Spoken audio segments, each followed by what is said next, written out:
Вокальный феномен.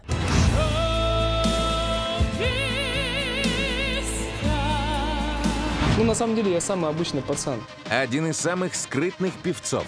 Давайте перейдем к следующему вопросу. О его бешеных заработках ходят легенды. Я не знаю, сколько стоит хлеб. О его личной жизни ничего не известно. Димаш – 1 на миллион.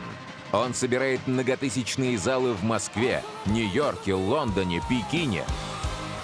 Его широкий вокальный диапазон – это нечто космическое и встречающееся крайне редко. Певец может легко переходить от баритона к тенору и даже женскому сопрано.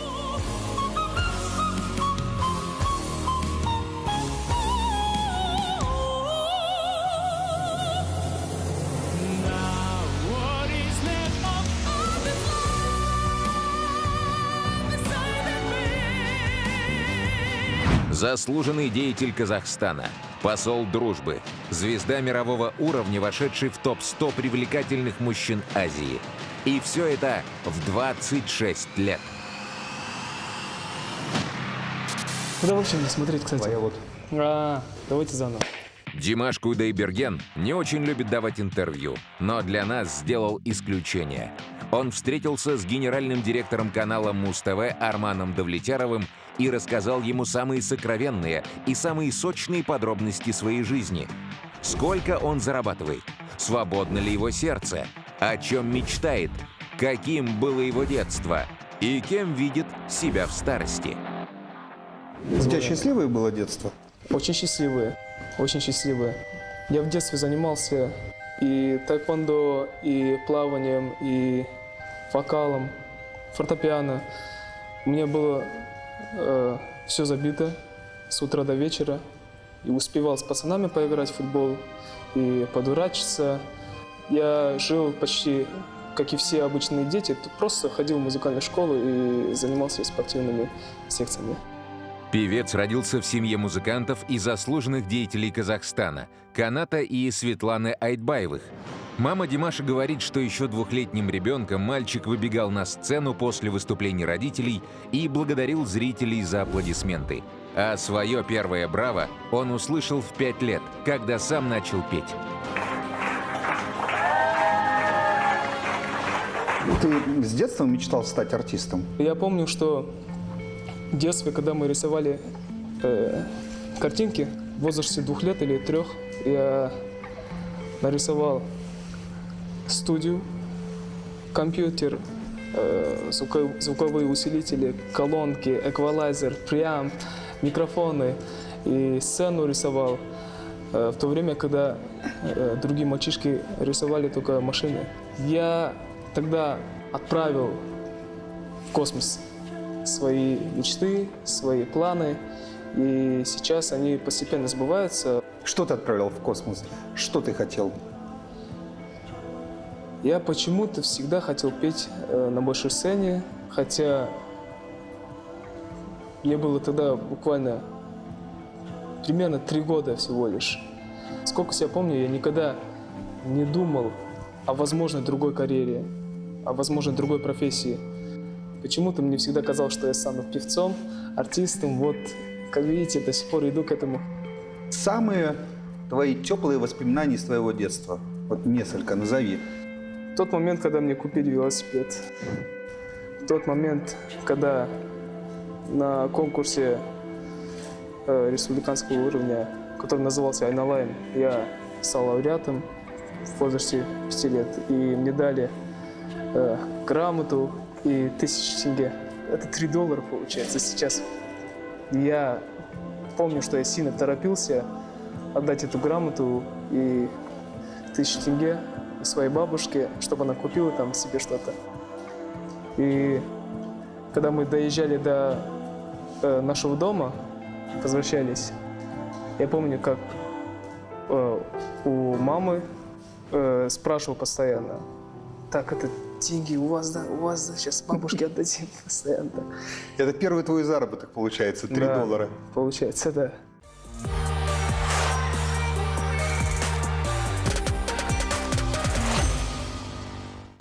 С каждым годом грамот и наград в жизни Димаша становится все больше. Он выигрывает крупные музыкальные конкурсы и завоевывает гран-при на престижном международном конкурсе «Славянский базар». Певец безоговорочно покоряет жюри и зрителей своей невероятной харизмой и уникальным голосом. Димаш Кудайберген, Казахстан.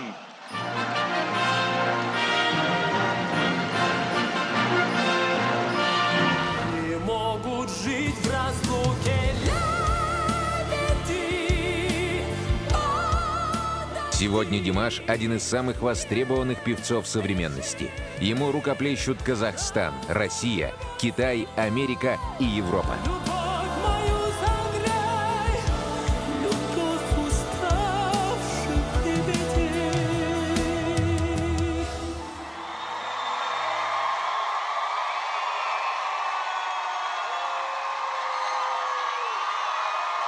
Как твоя жизнь изменилась после того, как ты стал популярным? Я помню тот момент, когда после эфира первого тура проекта I'm Singer с песней SOS, на следующий день мы должны были снять какие-то документальные съемки для следующей передачи. Потом меня попросили организаторы съемку чуть будем задерживать, и я выхожу из своего отеля. Там охрана. Я впервые тогда прошелся с охраной за рубежом, и люди начали подходить. Это было круто. Что ты как в чувствовал в сказке. этот момент? Что ты почувствовал в этот момент? Когда Радость. В первую очередь радость, и во-вторых, небольшой страх. Потому что я понимал, что люди всем сердцем начали относиться ко мне, к моему творчеству. Мне надо было быстро собраться. Так, без паники, просто пой дальше.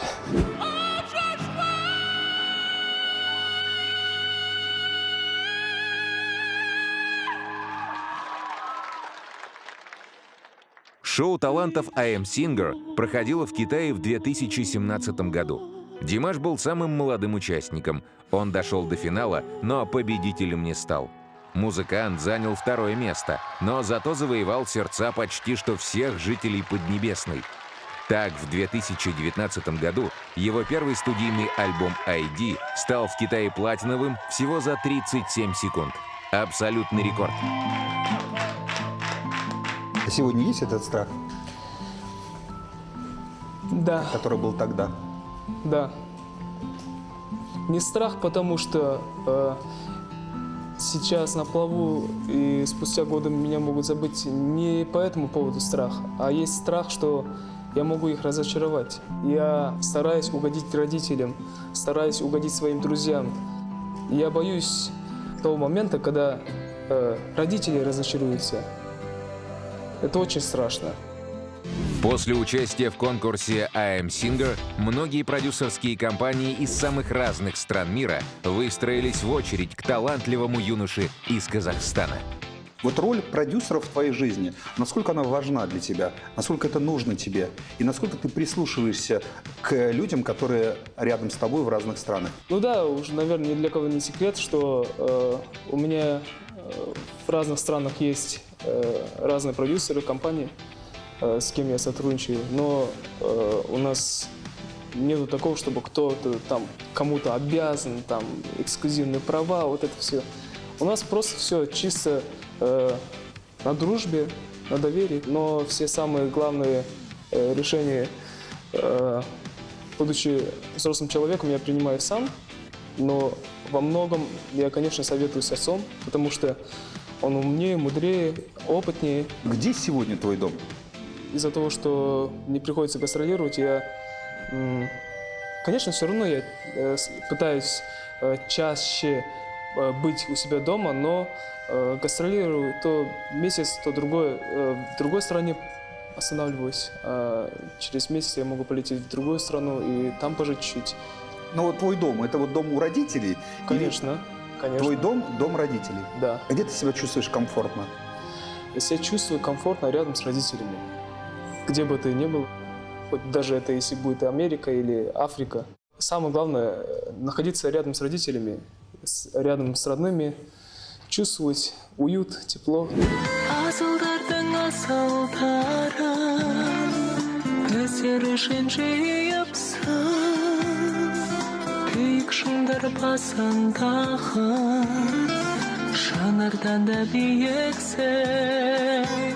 что для тебя значит папа с мамой? Папа с мамой это для меня все. Я горжусь своими родителями за то, что они всю жизнь меня учили, как себя достойно вести, к чему надо быть в жизни готовым.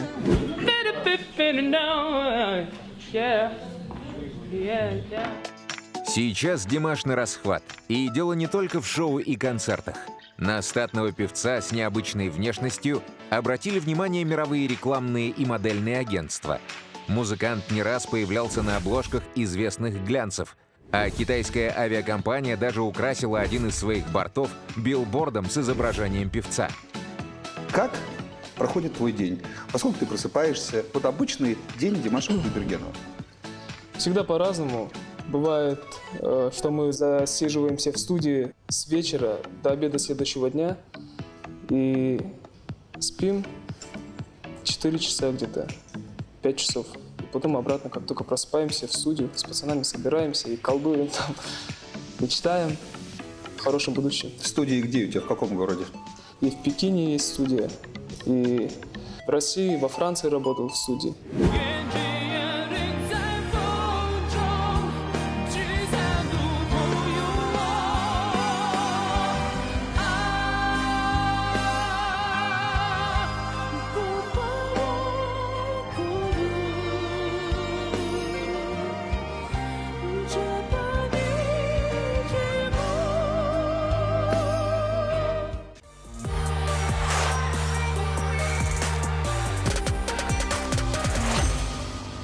У тебя большая армия поклонников, действительно, и детей, и взрослых. Вот я был когда в Казахстане перед твоим концертом, было такое количество в гостинице женщин. Они все ходили, вот, значит, здесь Димаши.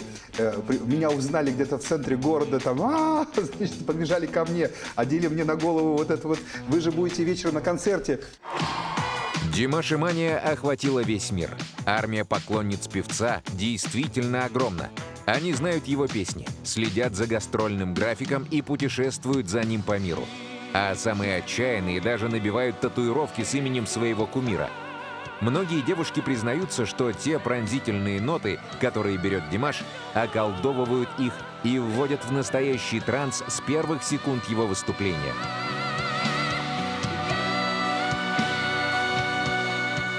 И что ты хочешь до людей донести, помимо творчества, когда они берут пример с тебя?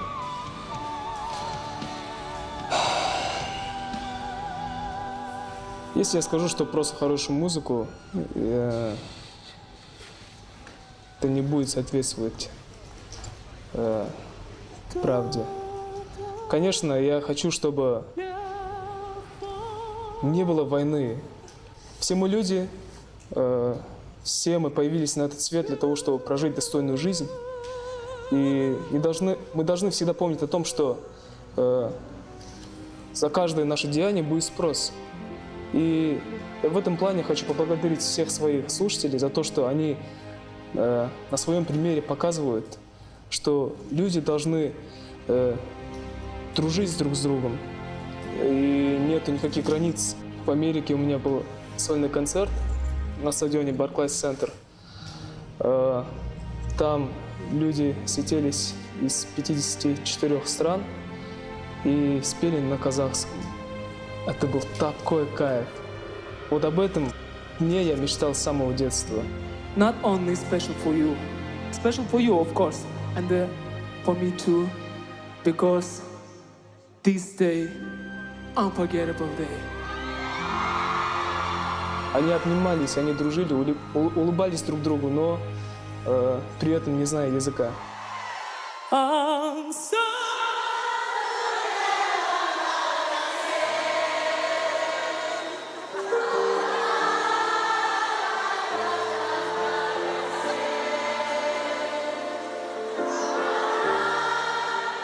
Димаш — эталон скромности и вкуса, поражающий своим феноменальным голосом и зрителей, и искушенных мэтров. Этот одаренный юноша, кажется, смог подарить миру новый язык — язык любви к музыке. Музыка — это нечто большее, чем кажется на самом деле. Я вкладываю свою душу, я делюсь самым сокровенным. Это кураж для тебя? Да. Музыка, в моем понимании, для меня это все. Я без музыки не представляю свою жизнь и люблю свое дело. Димаш уверен, что музыка и дружба — хорошие скрепы для мира во всем мире. Я всегда на своих концертах говорю, что все мои зрители — это члены моей семьи, и мне бы не хотелось бы, чтобы кто-то из моей семьи разочаровался во мне. Кто твои друзья? В какой области они работают хотя бы? Музыканты. В Казахстане? Да, они со мной гастролируют. Мой близкий друг Расул. Вот он у меня на бэк-вокале поет. Одна еще подруга Зарина, она тоже на бэк-вокале поет. Джордан, она вообще жена моего брата и лучшего друга Ерлана Бекчурина. А Ерлан Бекчурин, он аранжировщик и саунд-менеджер, саунд-продюсер на всех моих концертах. За суфлером моя родная сестренка Раушан сидит вообще. Все в семью. Да. И за сценой, конечно, бегает папа с мамой, там, переживает за что-то, хотя у нас есть там и концертные организаторы и режиссеры все. И братишка родной Мансур играет на домбре со мной.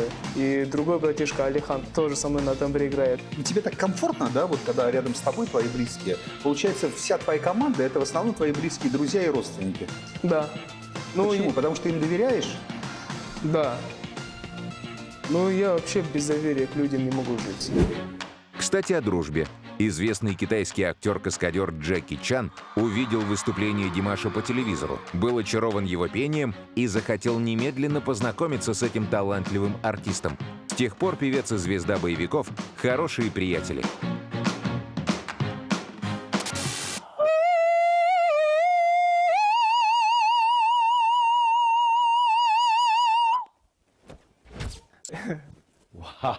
Я вот недавно спел саундтрек к его новому фильму, и каждый раз, когда мы встречаемся, я поражаюсь, насколько человек великий и простой.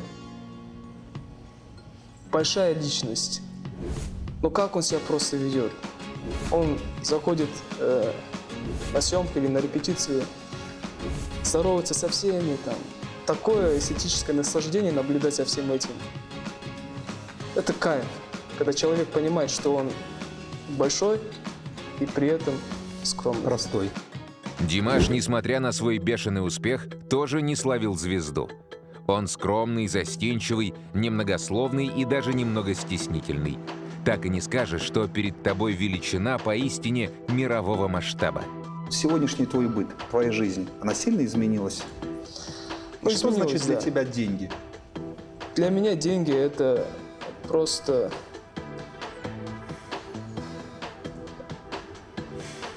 Да ничего, в принципе. Просто нам надо зарабатывать для того, чтобы прожить.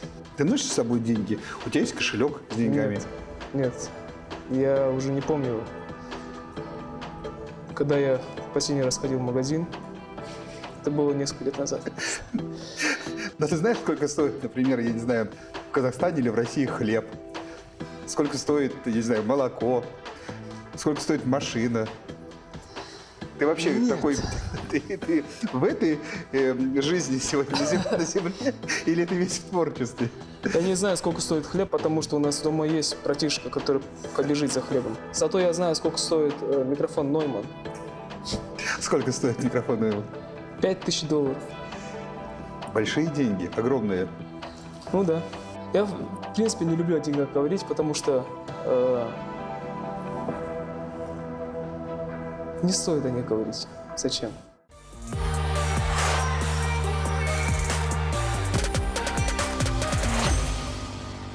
Димаш никогда не был замечен ни в каких скандалах и интригах. Кажется, что он идеален. Зацепиться какому-нибудь журналисту с желтой прессы, особенно коварным, просто не за что. Вот неужели вот у тебя все без сучка и без задоринки? Самый обычный казахский парень, у которого есть какие-то свои моральные принципы. Я точно так же могу пошутить глупо, точно так же могу обидеться на кого-то, точно так же могу позлиться. Но Когда обижаешься, ты что делаешь? Разговариваешь? Или что? вообще я стараюсь вообще не высказываться. В себе? Да, Молча? в себе, и потом наступает Прорывает. такой момент, да, раз в год, наверное, раз в 2 года, потом А когда ты злишься, как это вот, как злится Димаш? Ты кричишь, машешь руками, я не знаю, бросаешь вещи, там, колотишь стенку. Как ты злишься? Да, это очень страшно, лучше это не видеть. Страшно. Слушай, ну это даже ты настолько сам по себе такой весь позитивный, приятный, я не могу представить, как ты злишься. Ну, поэтому Что? я особо не злюсь. Мат А, бывает для связки слов. Давайте перейдем к следующему вопросу. Следующий вопрос волнует многочисленных поклонниц певца. Есть ли у такого красавчика девушка, или он все-таки еще не встретил ту самую единственную? Ведь Димаш не любит распространяться о своей личной жизни. Это просто какая-то тайна за 7 печатями. Как только фэны не пытались выяснить хоть что-то о второй половинке певца, все бесполезно. Но прямо сейчас все любовные секреты Димаша будут наконец-то раскрыты. В каком сегодня статусе ты находишься? В статусе личной жизни? Ты влюблен, ты в отношениях, может быть, ты женат, у тебя где-то есть жена и куча детей. Понимаешь, об этом никто ничего не знает. Да, потому что я об этом не люблю говорить, потому что это моя личная жизнь, и это никого не касается. Почему ты вот свою личную жизнь скрываешь? С чем это связано? Почему ты Просто не не хочешь об этом хочется. говорить? Не знаю, на душе так спокойнее. И я пока холостой, да, Сердце твое свободно. да, Поклонницы могут рассчитывать. да, рассчитывайте до конца.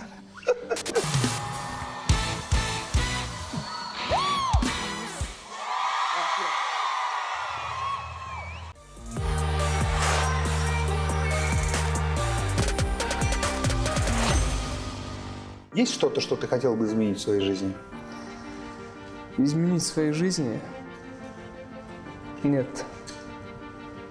Я доволен всем, что у меня происходит в жизни. Сегодня жизнь музыканта расписана на годы вперед. Гастрольный график плотный, занятость бешеная. Концерты, выступления, поклонницы, цветы, овации. Новые песни и новые знакомства. Новые страны и новые эмоции. И много-много музыки. Потому что голос Димаша — это не просто дар и чудо. Это то, что заставляет вздрагивать сердца людей. То, что переносит зрителей в какие-то удивительные миры. То, что совершенно точно делает мир хоть чуточку, но лучше и светлее. Каким ты себя видишь в будущем? Ну, гастролирующий старик. Поющий, кричащий, пищащий такой старик.